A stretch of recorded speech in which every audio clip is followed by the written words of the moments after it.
Welcome to another Top 5 here at MacGuffinPodcast.com. I'm Brandi. And I'm Allen. And today we're going to be doing a Top 5 that was actually a request from a viewer, and that is Top 5 Jack Nicholson films. So, maybe we just say in general, how do you feel about Jack Nicholson? To me, Jack Nicholson is probably one of the quintessential movie stars of the last, last half century, pretty much. I mean, the guy is just so, energetic. He's so watchable. I mean, even in films that aren't even great, I mean, you can't help but, watch this guy. He just commands attention, you know? I'm gonna say that I'm not the world's biggest Jack Nicholson fan. I mean, I think there's a few things that he's done that I really like, but I think some of those performances you're talking about, you can't look away. It's because it's a friggin' train wreck. So we're gonna leave that conversation to a later time. Why don't we just jump into this? I do have some good performances to mention, but I just want to say right off the bat that probably one of my top 10 films of all time I left off of here because his role is very small, and that is Broadcast News. That's, I had to have an asterisk on why that's not on my list, because he's not really in it that much. Okay. Cool. Okay. What's your number 5? My number 5 film is from 1997. He actually won an Oscar for this role, and it is As Good as It Gets, which was actually directed by James Brooks. This was going to be on my list at number 3, so let's just talk about it. I like this movie quite a bit too. I think he's good in it. Yeah. I mean, Jack, it's funny how his character is, he's kind of almost like a racist. He's kind of homophobic and stuff. He insults everyone that he meets and everything like that. Full of hate. But he does it in a way that you're completely on his side. You completely love him, right? I mean, the dude's hilarious throughout the entire movie. Wouldn't you agree? Yeah, he's funny, but I don't think we're on his side. I think by the end of the movie, by the end of the movie, but at the beginning, I'm like, who is this guy? He's so mean to Greg Kinnear. I mean, he does throw a dog down a garbage chute. Yeah, I mean, you come to understand him, and he sort of realizes the errors of his ways. And by the end of the film, I'm on board, and I think that's how it's supposed to go. I think it's a very effective film. Maybe because I've seen the film so many times, it's been so long that when I see it again, I'm automatically on his side when I see it. Maybe that's the reason why. So okay. Right. But yeah, I mean, I think you deserve to win for that, because it is a hard character to hit the nuances of and help you get to that point where you can. All right. Well, my number 5 is a slightly earlier one. It's from 1983, and it is Terms of Endearment. He plays a supporting character. He actually won Best Supporting Actor for this as well. It's one of the 3. One of the 3. Yep. That he's won. And he has sort of a romance going on because he's the neighbor to Shirley MacLaine, and playing this aging astronaut who's sort of realizing that maybe his days of being able to go around with hot young ladies just because he can say, "Hey, I'm an astronaut," might be a little bit over. Right. Maybe his young sex appeal is fading away a little bit, and I really quite like that aspect of this film. The storyline between him and Shirley MacLaine. Yeah, it's been a really long time since I've seen this film. I mean, really the only thing that I can remember is that iconic scene where they're in the car out on the beach, and Shirley MacLaine's driving, the best scene in the film. Jack Nicholson's raising his arms or whatever. I watched this again pretty recently, and I wish it held up better. The structure of it feels very 80s, but I think the performances make it still worth watching. Okay, excellent. Okay, moving on to my number 4. My number 4 film is from 1980. We've talked about it before. It's directed by Stanley Kubrick, and it is The Shining. I particularly put The Shining at number 4 because I wanted to contrast The Shining to As Good as It Gets. People, I don't know if people think that Jack Nicholson has a lot of range as an actor, but to me, I think if you compare the two, you can see that he does have actually a lot of range. I mean, not many people can play a comedic character As Good as It Gets and then turn around and do something like The Shining where he's completely menacing, right? He turned around to The Shining. It was 17 years earlier. Okay, whatever. You know what I'm saying. You know what I'm saying. I don't know. I think The Shining is pretty overrated. man. Okay, just mark that on another conversation that we're gonna have at another time.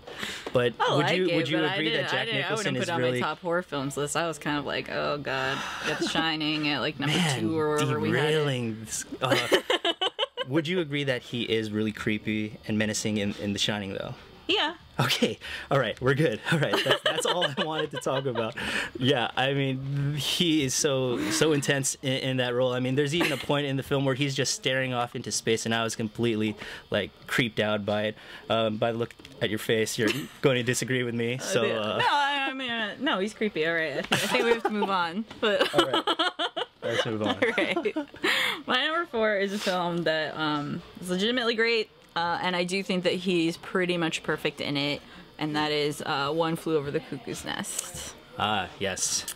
1975 plays R.P. McMurphy, yes. who his character sort of has gotten himself into the mental asylum so that he doesn't have to be in the real jail.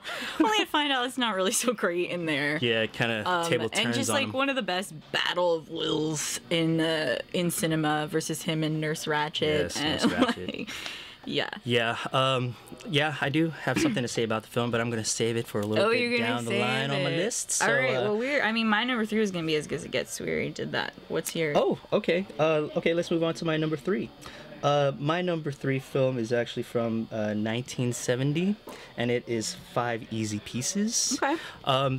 So a lot of people say that Easy Rider was his coming out party as an actor. To me, 5 Easy Pieces was really where he established himself as not only a great movie star, but a great actor as well. Well, I mean, I think like the whole trajectory of his career is like based off of the persona that he started to create in 5 Easy Pieces. Right. To me, 5 Easy Pieces is probably one of his most, I guess, multi-layered performances.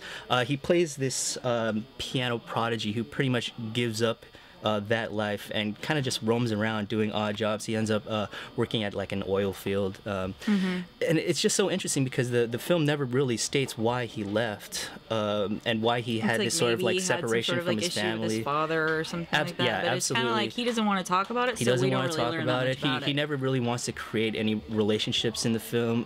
It's a really interesting, powerful performance by him, in my opinion. So, yeah, great, excellent. So we agree. 5 Easy Pieces, good movie. Yes. Agreement. Excellent. All right. Well, my number 2 is probably another of these like iconic roles of his from 1974. That is Chinatown. Playing Jake, the guy who sort of gets caught up in this some sort of plot with evil people. Like, I think by the end of the movie, he still doesn't even really know what just happened. We don't really know how everything ties together with the crazy old incest storyline and the something about like the water system or something stolen, like that. Yeah. Thugs are after him, and I mean, it's a great take on a noir, and his performance really holds it all together because it is the only thing that you really have to hold on to through the whole film, because half the time you don't really know what the meaning of what other people are saying even is. I saw this film a while back, and it's been a while since I've revisited it, not because I don't like Jack Nicholson, it's because of my feelings towards Roman Polanski, but that's a totally different conversation that we can get into another time, so we'll put that on the list of other things to talk about. So let's move on to my number 2. My number 2 film is from 2002, directed by Alexander Payne, and it is about Schmidt. It's a really good movie. It is a really good movie. I love Alexander What I like about Jack Nicholson's performance in this film is that he completely, hides or camouflages the Jack Nicholson persona. He plays this retired businessman who is determined to stop his daughter's wedding Yeah, I mean, it's just so interesting. All that, like, the energy, the sprightliness, I guess you can say, about the Jack Nicholson persona is just completely gone. He just seems to be, like, this completely, like, unsure, kind of depressed, sad, lonely It's a kind really of a good guy. performance. It's a fantastic performance. I'm really surprised that he didn't win, like, the Academy Award for this kind of performance, because it's one of his best, I feel. Yeah.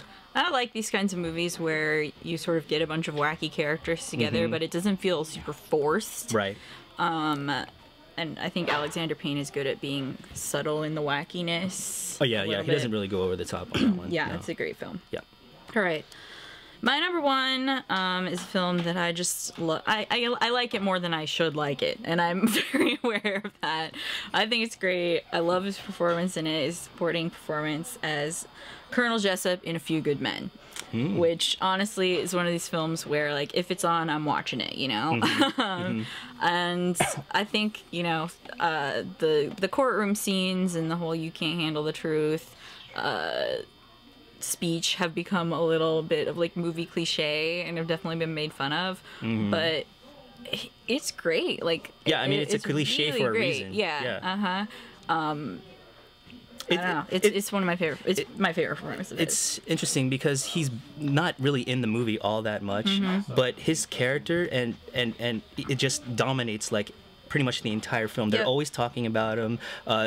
Everything that happens in the film is because of his decisions during whatever. Yeah, so you really need someone who can command the screen the way that absolutely. Jack Nicholson is, And so it's, again, feels like it makes sense when he's there. That final monologue, I mean, it is incredible. It is really a great performance by Jack Nicholson. So yeah, absolutely.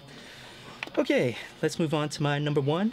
You had actually talked about it before, and it is One Flew Over the Cuckoo's Nest. Really good film. You know, to me, no other actor could have played that character except for Jack Nicholson. I mean, it is totally his role to inhabit. I mean, pretty much the entire movie, it is telling us if you have, like, a mental problem or if you have any kind of issue, just be like Jack and everything will be better, right? Yeah, again, great performance. I don't think anything ends up better for him by the end of the film. Yeah, absolutely, yeah.